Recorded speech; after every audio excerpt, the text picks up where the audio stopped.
Hoy, en 50 años, 50 historias, escuchamos a Marcela Sanmartino Carranza, creadora del proyecto 30.000 pañuelos por la memoria. Una iniciativa que mantiene presente a los 30.000 desaparecidos y desaparecidas y que multiplica pañuelos de cerámica en un gesto colectivo de amor y de lucha. Bienvenida, Marcela, a este programa. Estamos muy agradecidas y contentos de que hoy nos puedas acompañar. Muchísimas gracias, Rosario. Yo también estoy contenta de estar acá, a esta convocatoria. Te voy a acercar el micrófono, Marcela. Sí, decime vos. Ahí está, si querés más cerca de acá. Bueno, como dijimos en la presentación, perdón, yo tengo la tendencia a hablar en plural, parezco esquizofrénica. Esto se lo venía diciendo a mis compañeros. Cortamos esa parte. Yo no me meto con Seguimos. La psicotenaria. No.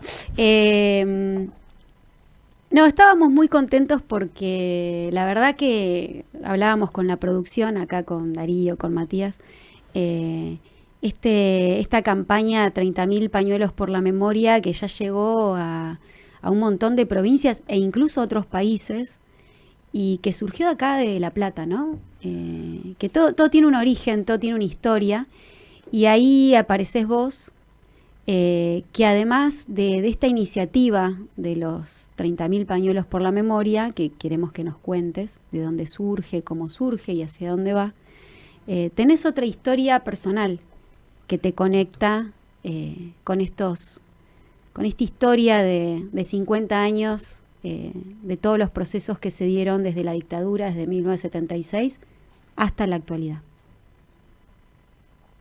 Bueno, yo creo que sin esa historia, es por esa historia que 30.000 pañuelos por la memoria existe.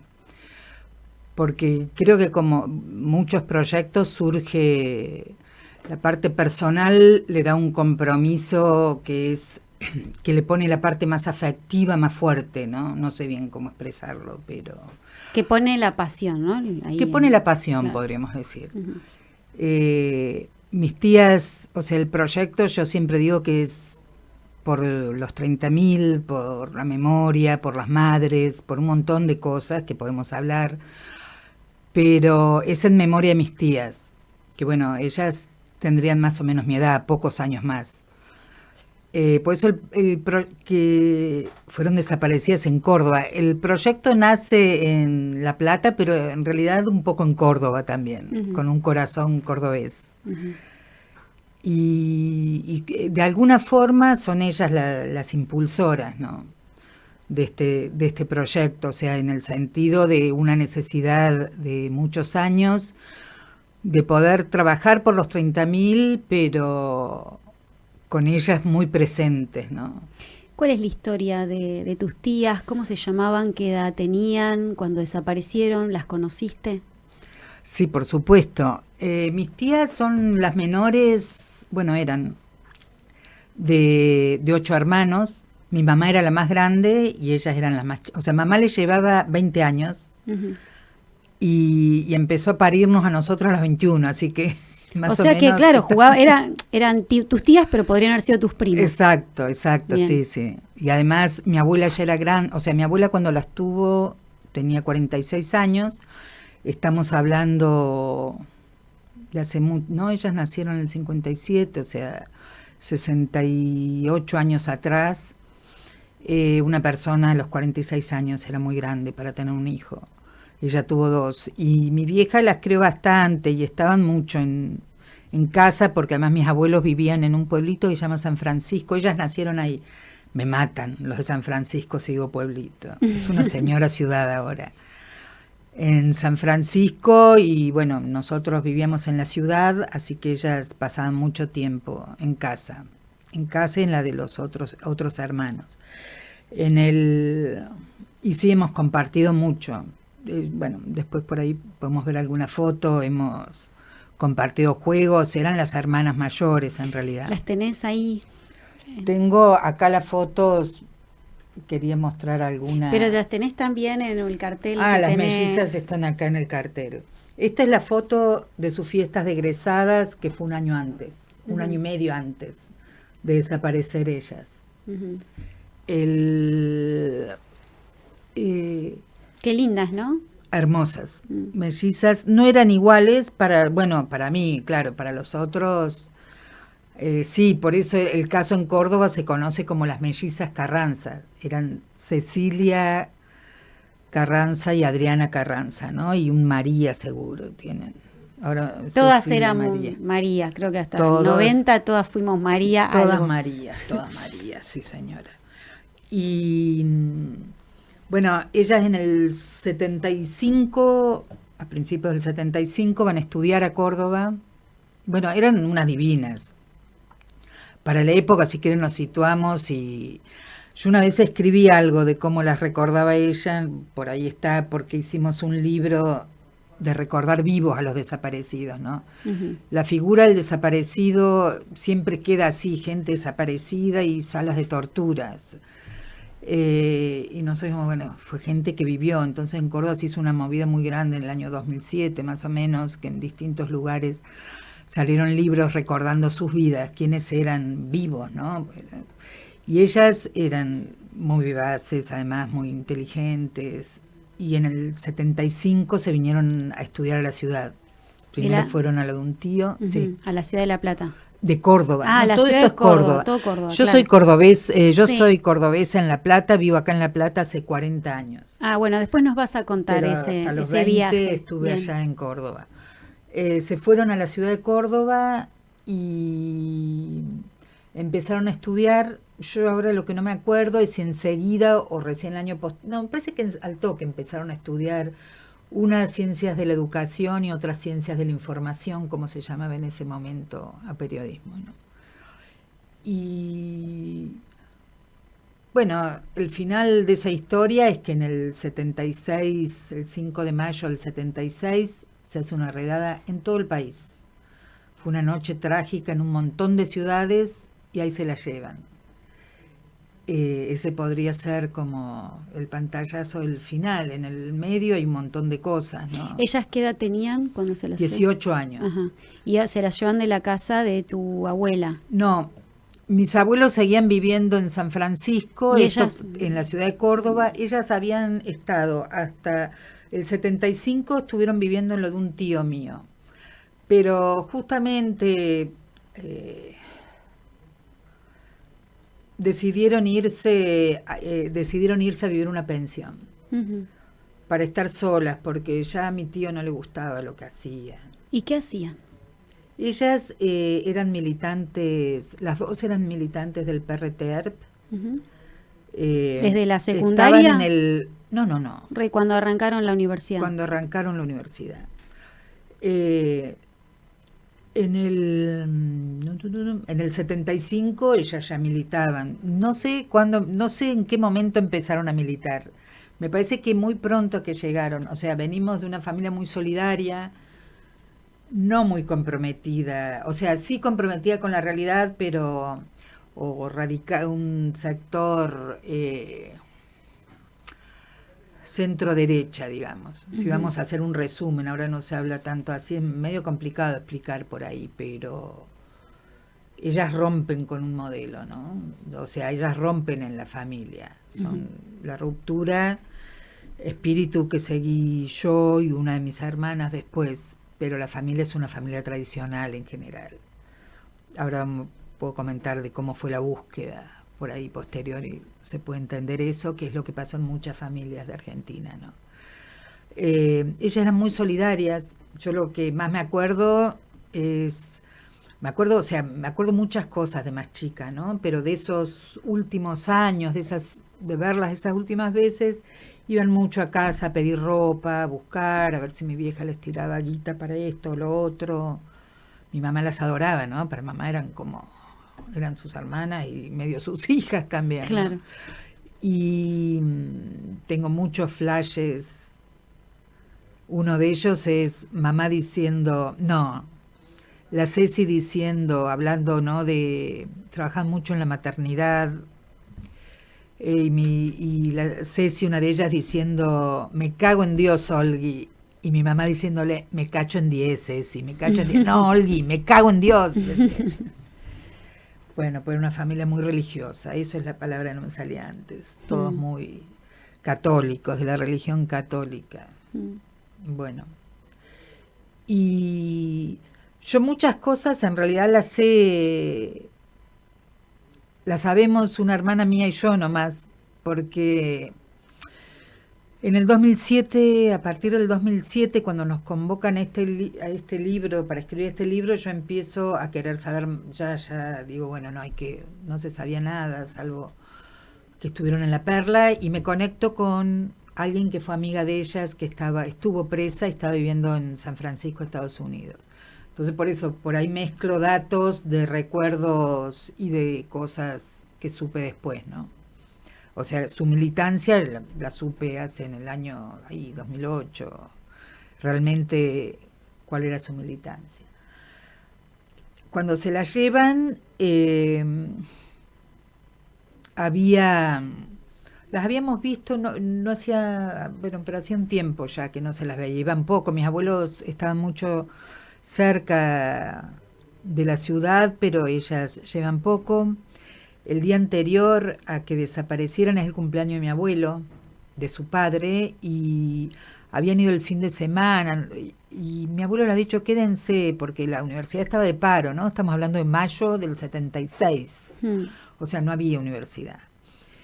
Y ellas dijeron que tenían que volver porque tenían que trabajar de babysitter, que estaban trabajando. Me da gracia porque esa es la palabra que usaban, babysitter. Uno ahora no usa decir babysitter. Claro.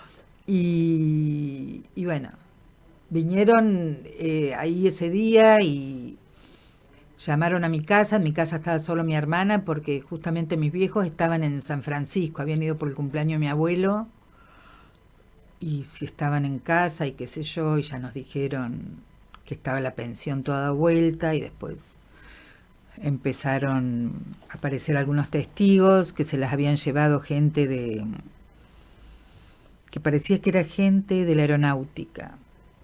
Bueno, pero una patota, ¿no? Que reventó todo. Mi preocupación, yo tenía 11 años, era que a una de ellas, a Cecilia, que no veía nada, se la habían llevado sin anteojos, por ejemplo. Bueno, hay 1000 anécdotas, por eso es mucho. ¿Y cuánto tiempo, esto que vos me dijiste que ibas a contar, qué pasó con la búsqueda, ¿no? ¿Qué pasó después? Y la búsqueda se hizo como la hicieron muchos, totalmente errónea, ¿no? O sea, mis viejos no, mi mamá, mi papá trabajaba, o sea, una familia convencional de clase media de esa época, ¿no? Y muy religiosa. A mi casa iba mucho primatesta, por ejemplo. Uh-huh. O sea, estaban las dos puntas. También había un primo de papá, pero él era montonero, que también iba. Y yo fui a misa, nos obligaban, durante varios años, todos los 5, que la daba Monseñor Primatesta. Por ahí los miro y son muy jóvenes ustedes. No, pero sí, Monseñor Primatesta es uno de los responsables en Córdoba y en realidad en todo el país, porque por ahí miento con eso. Pero él hubo un tiempo que fue como presidente del episcopado argentino. Sí. Pero no me acuerdo bien la época, si coincide, pero para mí... ¿Y él iba a tu casa? O sea, que las conocía a las mellizas. No sé, mira qué dato. Nunca me pregunté eso si las conocía. No, las mellizas pensé que no vivían en casa. No me acuerdo si las conocía o no. Capaz que sí, Capaz que sí. Cuando yo tenía más o menos 15 años, él le dijo a mi mamá, pero las chicas ya tenían nombre de guerra. Era toda esa cosa, ¿viste? Era una mezcla de no hicieron nada, se la llevaron de casualidad, ¿viste? Con él, bueno, algo habrán hecho. Era una mezcla así tan confusa. Te estoy hablando toda la época de la dictadura, ¿no? ¿Y no sospechaban en la familia que dónde podrían estar, por ejemplo? No se sabía que en La Perla funcionaba algo, no se había escuchado que se habían llevado otra gente, todavía nada.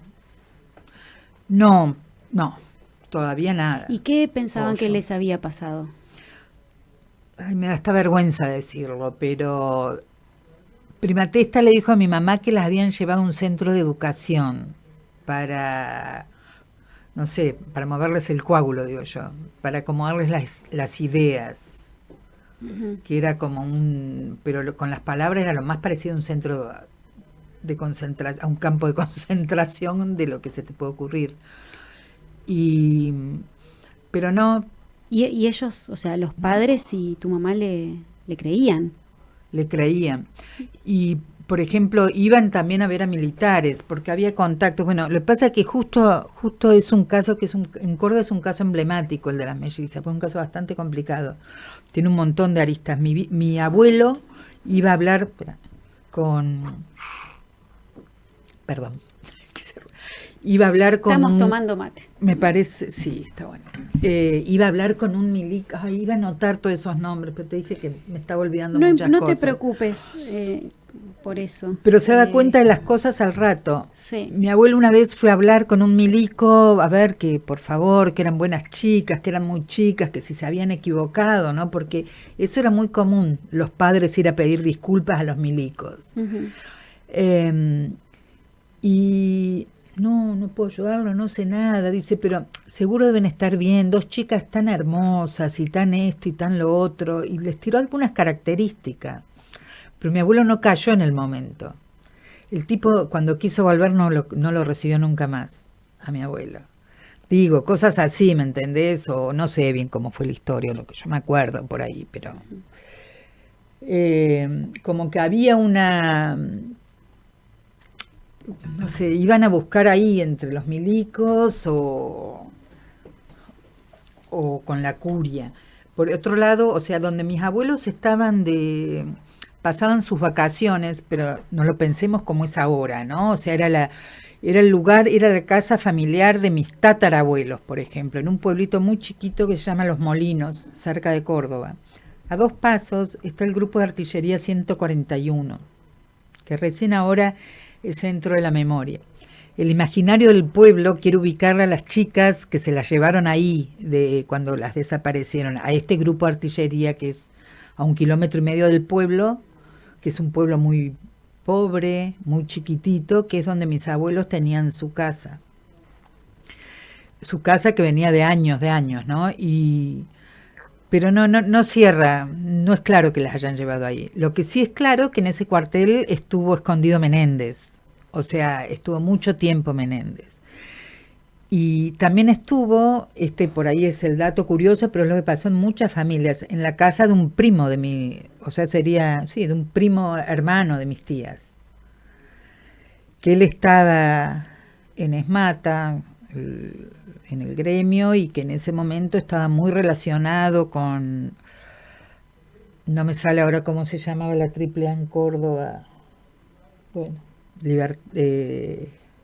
no me acuerdo, pero estaban relacionados con estos grupos como si fuera la AAA, digamos, ¿no? Uh-huh. O sea, eran los mismos. Este tío que es tío no es tío mío, Luis no es pariente, pero no es pariente porque yo lo decidí, pero inclusive creemos que él puede haber dado una pista de las chicas. Y no. Un dato interesante es que sabemos que eran muy solidarias. Por ejemplo, nos enteramos mucho después que ellas, es más, yo ahora atando cabos pienso que ellas eran muy chiquitas, ¿me entendés? 18 años. Sí, 18 años. Pero ellas vivían en una pensión, ellas eran muy audaces, o sea, ellas y se metieron mucho en la causa, no les importaba morirse. Claro, eso es como un dato de la época, ¿no? De quienes estaban involucrados en ese momento en en luchas por la justicia social, por la igualdad. Exacto. Las causas que sostenían eran más importantes que ellos mismos. Sí. Digo, Sí. Algo tan diferente a lo que ocurre ahora, ¿no? Con el individualismo ultranza, con el sálvese quien pueda. En ese momento eran adolescentes que además tenían sus derechos satisfechos porque muchos eran de clase media acomodada. Sí. Pero que estaban poniendo su propia vida a disposición de algo superior, que tenía que ver, lo que cuentan muchos acá, y en los juicios también, trabajo barrial, derechos laborales en su sector de trabajo, derechos en los secundarios, derechos en la universidad. No era que estaban, digamos, queriendo destruir, bombardear Casa Rosada. No, estaban haciendo trabajos concretos, solidarios, con el que tenían al lado.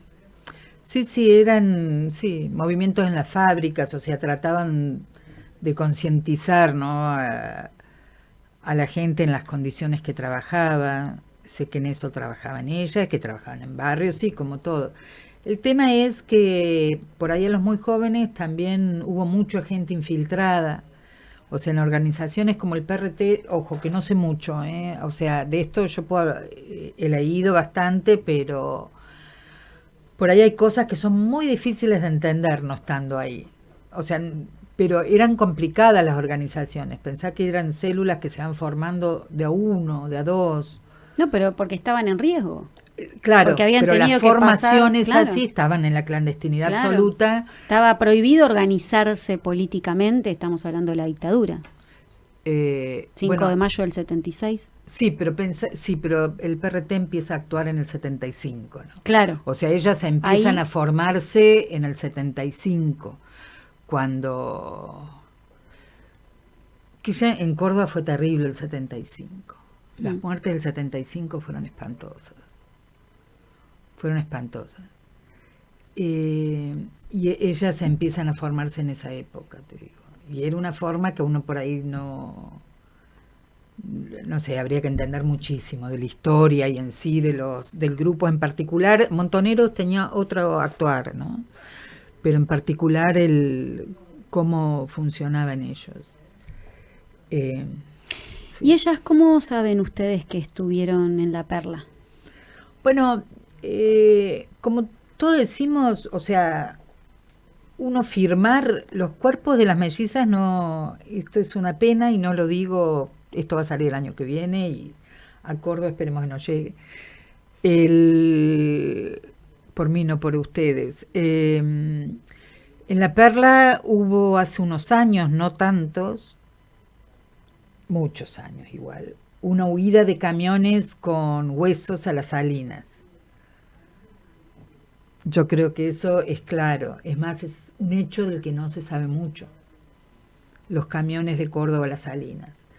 O sea que los huesos, o sea, como para ponerlo, uno cómo podría asegurar del todo. Y bueno, la única forma es un hueso. Acá hay un hueso y este hueso está enterrado en La Perla. Eso es un dato concreto donde la realidad no depende ni del recuerdo ni de nada. Eso no va a ocurrir. O sea, de ellas nunca se recuperó. No. Siguen desaparecidas. Si bien no están todos los datos nuestros, sí, siguen desaparecidas, ya te digo, no creo. Hay cosas que sí sabemos por testigos, o sea, una que aeronáutica, si fue aeronáutica seguro la llevó La Perla, por eso te digo, son todos, te dicen, seguro pasaba así. ¿Hay algún testimonio de alguien que haya dicho, las vimos a las mellizas en La Perla? Hay testimonios de testigos y de muchos años después, por eso te digo, hay testimonios. Vos sabés que hace poco entrevistamos a Claudio Fortunato, que estuvo en La Perla. Ah, mira. Hay que ver en qué años estuvo, porque lo que tiene La Perla es que eso... En el 76. Ah, mira. Vamos a preguntarle. Podemos preguntarle. Sí. El tema es, yo te insisto, todas esas cosas es por el accionar en general. Hay cosas que no se sabe. Ellas deben haber estado pocos días vivas. Además, después hay un caso, no sé si alguna vez escucharon, pero había un vaquiano que Solanille de apellido, que él vio 2 cadáveres idénticos en esa época tirar de un helicóptero. de dos adolescentes iguales, las describe él, que habían sido arrojadas de un helicóptero vestidas como prostitutas, ¿no? Y bueno. ¿En qué zona? Ahí, en el campo de la Perla. En el campo de la Perla. Se divertían la gente. Prefiero no, o sea, no creo que tenga sentido dar detalles de lo que sé de esos días. No creo que nos aporte, salvo al morbo, digamos. Pero bueno, se sabe qué pasaba, qué hacían con las mujeres lindas, ¿no? Bueno, que las violaban y eso seguro, pero además había un actuar perverso increíble. Increíble, ¿no? Sí, eso también es parte de la historia, ¿no? Digo, porque ahora cuando aparecen estos discursos de otra vez reflotando la teoría de los dos demonios, de que fue una guerra, o sea, más de uno, digamos, hablando de que fue una guerra, y no fue una guerra. No. Se han hecho cosas, han desaparecido adolescentes, se han robado bebés, se han violado mujeres. Sí, pero peor, sí. Sí, es tremendo. Justo en estos días estuve viendo yo el primer contacto que tuve con un hecho trágico de esta índole. Yo era compañera de la escuela de Víctor Pujadas. Fui 2 años compañera en la primaria y después Víctor no fue más en sexto grado, ¿no? Yo ahí veo que tenía una confusión, hay una película que se llama, un documental que se llama Postales de Familia, que él hizo como un deber, donde él tenía, claro, yo tenía 10, cuando en el 75, él tenía 11, y Víctor, Mariano Pujadas es uno de los dirigentes que fue matado en la masacre, Montonero, que fue matado en la masacre de Trelew. La familia va a Córdoba, esto nunca me acuerdo bien el día, poner que sea un 14 de agosto, que ellos huyen o que es la matanza, bueno, no importa. 3 años después, en el 75, entran en la casa de los Pujadas, se los llevan a todos, menos al chiquito, a Víctor y a una bebé, los tiran en un pozo después de acribillarlos y le tiran una bomba, le tiran una granada. ¿Por qué cuento esto? Porque mi primer contacto fue que salían en los diarios las cosas. Y volví a recordar, al ver la película, pude encontrar además algunos diarios de La Voz del Interior de Córdoba, esa época, y coincide un poco con mi memoria, ¿no? Se lo acusaba Víctor de guerrillero. Y tenía 10 años. Claro, 11 años tenía ahí, sí. Pero en la película cuento un hecho que coincide un poco con lo que ellos decían, porque decían, él era mensajero entre guerrilleros. Entonces vos decís, bueno, así era como estaba planteado. Él en realidad en su casa, sus padres no tenían nada que ver, no, sus hermanos tampoco. O sea, su hermano fue trasladado, pero la familia no militaba, no participaba en nada. El día anterior el padre había dicho, porque iba todos los días, iban los milicos a su casa, le había dicho, che, yo no tengo nada que ver, ¿qué tengo que hacer para que sepan? ¿Qué podemos hacer para que vean que yo no tengo nada que ver? No milito en nada y eso. Entonces a veces, y justo hay un hecho, yo creo que fue esa vez nomás, que Víctor le avisa a alguien que justo están todos los milicos ahí, que se pide como para no involucrar más gente. Pero no es que él iba entre casas de guerrilleros avisando no sé qué, ¿me entendés? Como salía en el diario del 75. No, sí, claro, los diarios, digamos, los medios de comunicación cómplices. Y eso fue genial. Sí, genial dentro de lo dramático, porque esto está como un caso que todos salían, la policía, todo, y no, tenemos que buscar a los responsables. O sea, era toda una farsa.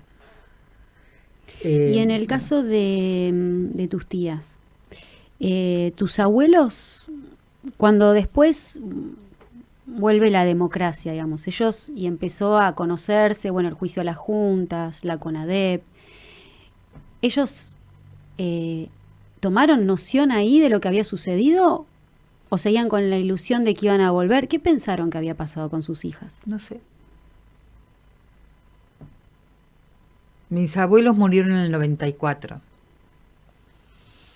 Después, yo lo que quiero decir siempre, más allá de toda esta cosa del sufrimiento físico terrible, La dictadura, o sea, lo destruyó las familias, ¿no? O sea, mi familia nunca volvió a ser la misma. Nadie volvió a ser el mismo. Se acabaron los festejos. O sea, mi mamá eran 8 hermanos, mis abuelos eran 13, mis abuelos eran gente de muy pocos recursos, y había unas fiestas de Navidad y de cosas terribles. Nunca más eso. O sea, es mucho más fuerte que la destrucción física lo que hicieron. Porque además la figura de un desaparecido crea un daño muy, muy superior al que lo crea una muerte, ¿no? Porque es una espada clavada que no te la podés sacar, no te la sacás, aunque vos quieras, aunque lo labures, aunque hagas 500 años de terapia y milites 900 horas al día, no te la sacás, porque no sabes dónde están. Y es así eso. Y además no podés reconstruir la historia, no podés nada. Y la gente elige sobrevivir. Yo creo que mis abuelos, insisto, eran todos muy católicos. Es el día de hoy que mi vieja no sabe lo que yo hago. Sí, sabe que hago pañuelos, pero no entiende. Para ellos es perdón y olvido. O sea, aunque ustedes no lo puedan creer, o sea, hay gente que cree en el perdón y olvido. Yo, o sea, ya no me enojo, y con la familia no me meto, no puedo hacer nada, digamos. Sí me enojo, en realidad, me he enojado mucho, pero si es la forma de procesarlos de ellos, de afuera no podemos hacer nada. Lo que sí no lo niegan, ¿me entendés? Que es lo que estamos en presencia ahora. Ellos estuvieron ahí, tuvieron que sobrevivir a eso. Bueno, eligieron esconder un poco la cabeza, pero el dolor los reventó. O sea, eso no cambia. No es lo mismo que mirar la historia con un poquito de distancia. Por eso es inconcebible las cosas que pasan años después. Digo, llevar un duelo, no sé, yo empecé a entender la historia muchos años después. Yo te puedo hablar de lo que sentí en ese momento, pero entender, todavía hay cosas que no la entiendo, pues no entiendo tanta maldad, no entiendo la crueldad como no entiendo la crueldad que hay ahora. No la entiendo, por mi forma de ser no la entiendo, no entiendo la injusticia y no la soporto, pero me parece que es claro ver la realidad, ver por lo menos los datos que tenemos, y eso no lo puedo entender, yo no puedo entender esa parte. Pero bueno, cada uno eligió. A mis abuelos no se habló más. Mi abuelo escribía por ahí, ellos las dieron por muertas. Mis abuelos las dieron por muertas, me parece. Se refugiaron ahí, pero ya nunca más estuvieron contentos, ¿viste? Era muy momentáneo, así. Pensé que eran grandes, ¿no? Porque... sí. Bueno, cuando ellas desaparecieron tenía unos 65 años mi abuelo, y abuela, y no sé cuántos mi abuelo, unos más. Ahora no son grandes a esa edad. ¿Y vos crees que, bueno, con esta iniciativa, ¿no?, de los 30.000 pañuelos por la memoria, que realmente es impresionante lo que lograste, ¿crees que un poco vos sentiste la responsabilidad en tu familia de tomar la posta, ¿no?, de buscar la verdad? No, nunca lo sentí como una responsabilidad familiar. Uh-huh. Nunca lo sentí es algo personal. O sea, creo que se da naturalmente en las familias que alguien, bueno, no sé, en la mía se dio así. Somos muchos, y yo empecé con esto, y tengo una hermana que vive acá también en La Plata, y ella también. Y siempre me apoyó, y ella está en una edad más productiva en su trabajo, pero trabaja a mi par. Y es más, mi hermana era bebé cuando desaparecieron las chicas. Yo lo que sí me sentí con la obligación de darle alguna respuesta a mi hermana. No sé por qué, pero mi hermana me preguntaba cosas, y yo me sentí en la obligación de contestarle algo. Y después esto fue una idea, ¿viste? Yo creo que las ideas que después terminan siendo piolas, en realidad no son de una persona, son ideas colectivas. Bueno, ¿cómo llegás, o sea, cómo crees que esa historia familiar repercutió en el resto de tu vida? ¿Qué decisiones influyeron después que tomaste después? ¿Cómo llegaste al arte? Yo soy doctora en matemática. Ah, bueno, ese dato no lo teníamos, producción. No, yo, Doctora en matemáticas. yo me fui a los 20 años de mi casa. Obviamente siempre fui la zurdita de la familia. Yo creo que desde que nací. O sea que no sé. O sea, siempre esa cosa solidaria que había en casa y eso, para mí siempre había que dar una vuelta de rosca. Nunca aguanté la injusticia, nunca aguanté la iglesia ni los milicos. O sea, yo a los 15 años dejé la religión. A los 15 años dejé de sentarme en la mesa con Prima Testa. Yo ya estaba acá, creo que volví una vez como a los 22 y me dice, ¿por qué estás enojado conmigo? Le digo, porque usted es un hijo de puta y usted lo sabe. Se lo dije despacio, le digo, si quiere yo digo por qué. Si quiere lo digo, si usted no sabe pues estoy enojada con usted, se lo digo. Y ¿Vos sospechabas que él tenía algo que ver con la... No, ¿O no. sabía? No, a ver, de nuevo, no puedo decir con la desaparición de mis tías, pero sabía su rol.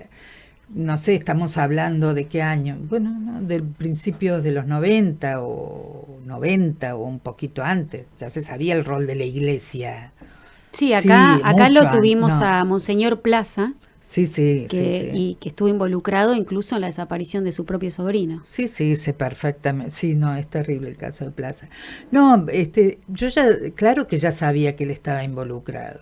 Yo, o sea, yo entré a la facultad en el año 82 y creamos el centro de estudiantes. Yo entré en ese momento, se llamaba IMAF, Instituto de Matemática, Astronomía y Física, que ahora es FAMAF, facultad, y creamos el primer centro de estudio. Primero, bueno, durante la dictadura creamos el centro de estudiantes y tomamos acciones en contra de la guerra de las Malvinas. ¿Y vos no tenías miedo sabiendo lo que había pasado con las chicas? No. Lo que era medio un quilombo era pues mi vieja tenía mucho miedo. Igual a mí no me dejaban hacer nunca nada y yo siempre hacía todo. Era como una cuestión ya así, ¿me entendés? Ya era tan repetitivo la represión en mi casa, así como repetitivas mis acciones de no tenía miedo. La verdad te digo que no tenía miedo. Porque estaba enojada además. Estaba muy enojada. Viví muchos años de mi vida muy enojada. Entonces, no, el miedo no entraba. Y después me acuerdo de esos años, yo creo que fue, no sé si fue fin del 82, principio del 83, una marcha muy grande que hubo en Córdoba. Lo llevo a esta colación de lo que me preguntaste. Ahí fue la primera vez que me dijeron que las mellizas habían estado en La Perla.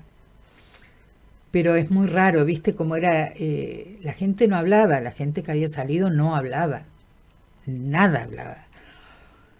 Yo fui, me parece que era con una de mis tías, ¿sabes qué? Me colgué y le iba a preguntar, creo que iba una de mis hermanas a ver qué se acordaban ellas. Sé que el hecho está porque hace unos años me encontré con Daniel Hernández, uno de los pibes que era unos 5 años más grande que yo, Daniel. Habíamos ido a la marcha y había alguien, y Daniel me dice, él puede saber algo de tus tías. Y yo tipo que le pregunté y dijo algo de La Perla y estaba mi tía ahí. Bueno, yo tenía 17 años, ¿no? En esa época, 18, era muy chiquita. Y mi tía me dijo, no, vamos. No sé, tengo como una nebulosa. Sé que fue así porque años después lo recordamos con Daniel a este hecho. Pero esa fue la primera vez que alguien me nombró La Perla. Pero yo no sabía ni qué era La Perla. Me podía decir cualquier palabra. Bueno, y después me vine a vivir acá a La Plata, me casé. O sea, yo que tenía que salir de mi casa y quien era mi novio en esa época, hablo con los términos correctos de la época, se había venido a estudiar a La Plata, dirección de orquesta. Entonces me vine a La Plata. Y bueno, me recibí, bueno, tuve un hijo, me recibí, me doctoré, tuve otra hija, después me doctoré, o sea, trabajé muchos años donde lo que hacía, sí, como muchos, era ir a las marchas y eso, pero, ¿sabes qué? Siempre me quise acercar a madres, a abuelas, pero mi razonamiento era, yo no tengo nada que ofrecerles. Estas minas se han roto la vida haciendo cosas y yo no tengo nada que ofrecerles. No me puedo acercar. Yo quería hacer algo. pero no podía, me sentía, tenía como las manos muy vacías, porque tampoco era que estuviera en una organización, no creo en las organizaciones políticas, o sea, jamás estuve ni estaré, creo. Entonces, no. O sea que esos años, fueron muchos años, ya te digo, dedicarme a la familia, al laburo, a viajar lo más que pude, haciendo turismo matemático, como digo yo, ¿Y cómo llegaste al arte? Me tuve que jubilar. Tengo una enfermedad muy rara que se llama encefalomielitis miálgica, que empecé a estar cada vez peor, a tener problemas neurológicos y de un cansancio terrible. No podía ya trabajar. O sea, trabajar en matemática requiere mucho esfuerzo. Yo trabajaba entre 8 y 10 horas diarias. Muy exigente es el laburo y se puso muy exigente el método, que tiene que ver con estos tiempos. No me adapté a los tiempos. O sea, empezó a haber una competencia feroz. Y a mí, la verdad, que haciendo ciencia, una competencia feroz por quién tiene más papers, no era mi forma de ver la vida. Me enfermé, yo creo que me enfermé, me salvó. La verdad, creo que la enfermedad me salvó, porque dejé de laburar, bueno, de a poco, ¿no? En 2012 ya no podía, en 2010 empecé a estar mal. Y en el 2014 me jubilé, pero entre medio, en el 2013, una amiga me dijo, che, ¿por qué no aprendes algo de mosaico? Yo ya ahí salía un poco, me movía un poco. Y en el 2018, larguísimo, sin parar. No te preocupes. 2018 sí. fue que estaba Macri, cuento esto y ya está.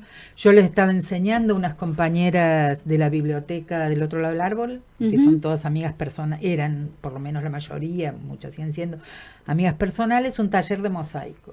Y pusimos en la Biblia el 22 de marzo del 18 un pañuelo en la puerta de la Biblia.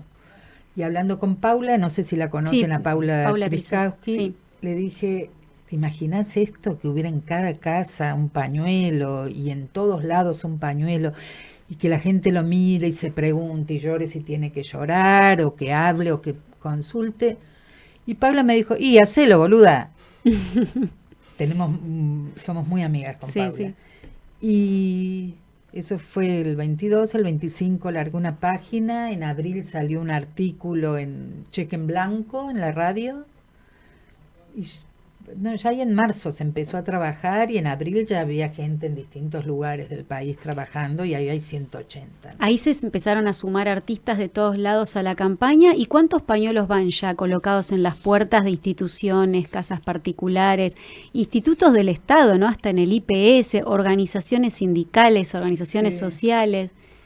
Mira, es muy difícil saberlo, porque, o sea, por un lado está 30.000 dirigiendo esto, coordinamos yo, el burro adelante, y María Fernanda Romero, que es colombiana, que es muy comprometida con la realidad del país.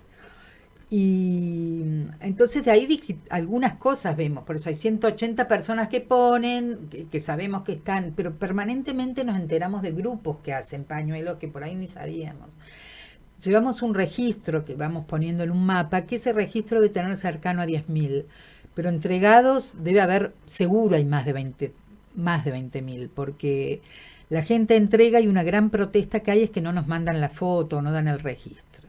En realidad yo me animo a decir que hay más todavía, pero seamos... ¿Podríamos decir que a 50 años va a haber 30.000 pañuelos? No. Sí, el año que viene, sí, por supuesto. O sea, hoy cuando salga... 30.000 pañuelos. Sí, podemos entonces, decirlo ¿y vos estás tomando dimensión de lo que generaste? Yo te repito algo que lancé en un momento. Yo creo que las personas somos un instrumento de algo que va a pasar. A mí me parece que esto iba a pasar, a alguien se le iba a caer la idea igual. Son cosas así. No sé, no estoy tan de acuerdo. Bueno, déjame pensar, que me gusta. Yo creo que sí, hay un montón de ideas, pero hay personas que canalizan determinadas ideas y prenden. Y esto realmente lo digo porque sé que en otros países del mundo se llevó el pañuelo por la memoria y el mosaico a la puerta de una casa. Sé que en otras provincias también está sucediendo lo mismo, que generó un movimiento impresionante, que tal vez vos no tengas del todo dimensión, desde Algunas tu cosas sí, humildad. pero no, tampoco soy tan humilde, es re lindo Pero 30.000, pero conozco para la audiencia, conozco la casa de Marcela. Nunca pensé que eras matemática, yo pensé que habías nacido artista porque es una casa de un artista. siempre hice arte. La entrada es todo de mosaicos, las paredes, una habitación llena de de todos los elementos. Ella siempre atendiendo cada pedido. Hay distintos tamaños de pañuelos para ser parte. Y ella, además, vos no es que cobrás, o sea, vos es una colaboración para sostener la iniciativa, Sí. pero por supuesto teniendo en cuenta que quien ni siquiera puede hacer eso, pero quiere sumarse a la campaña, también vos desinteresadamente Sí, por lo supuesto. donás. Necesitamos colaboración porque eso es una cosa clara y es la condición que yo pongo y ahí sí está como la impronta de uno, ¿no? Hay alguna cosa que es cierta, si vos no lo seguís personalmente, un proyecto así desvirtúa muy rápidamente. No, por eso hay un trabajo ahí. Y no, somos independientes y eso nos hace bien. No dependemos de ninguna organización, de ningún partido, de nada, de nada. Pero por eso necesitamos que aporte la gente cuando va, pues no tenemos un mango y a mí me gustaría a veces correrme un poquitito y no puedo porque uno no puede exigir a otros el mismo compromiso que uno tiene con algo. Y bueno, y con esto ya vamos finalizando, ¿no? ¿Vos sentís que esta historia personal que conecta con esta posibilidad de hacer esta campaña que se masifica, hace un poco de justicia con la historia de tus tías? No. Yo siento que esto es más bien algo para el futuro, o sea, no le hace justicias a ellas en sí, pero como es un trabajo reparador. Uh-huh. Nos hace bien a los que los hacemos los pañuelos, a los que piden para poner en una casa, o sea, nos hace bien a los que nos quedamos, como es el arte, ¿no? O sea, el arte tiene que ser eso, es mi visión del arte, ¿no? Tiene que generar recuerdos, tiene que hablar de la historia. Y en ese sentido nos hace bien a los que vivimos la historia, nos hace bien. Bueno, gracias. Sí. Gracias a vos, Rosario. Tenemos este regalito para dejarte. Muchas gracias. Y hermoso. Vos que sos artista, está muy linda. ¿Qué ves? ¿Qué veo? 50 años. Veo que hay de 50 historias, tendrán que haber hecho 5.000 historias. 30.000 historias debe haber, en realidad, o más todavía. Pero muchas gracias. ¿Y qué más? ¿Qué más veo? Uh-huh. Veo un sol. Sé que es un espejo. Veo un pañuelo ahí abajo.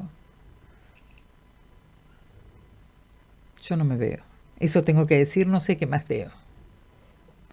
Veo un espejo, un sol, 50 años, 50 historias. Bueno, futuro. Y ahí Vemos estás un vos. poco de futuro. Y ahí estás vos. Gracias. También. Gracias por ser muchísimas parte. gracias por convocarme. Mi historia es chiquita, la verdad. Fue tanto horror. Pero gracias. Muchas gracias, en serio. Bueno, y gracias también por ayudarnos a reparar con esta iniciativa 30.000 pañuelos que invitamos a todos a que se sumen si aún no lo hicieron. Perfecto. Gracias.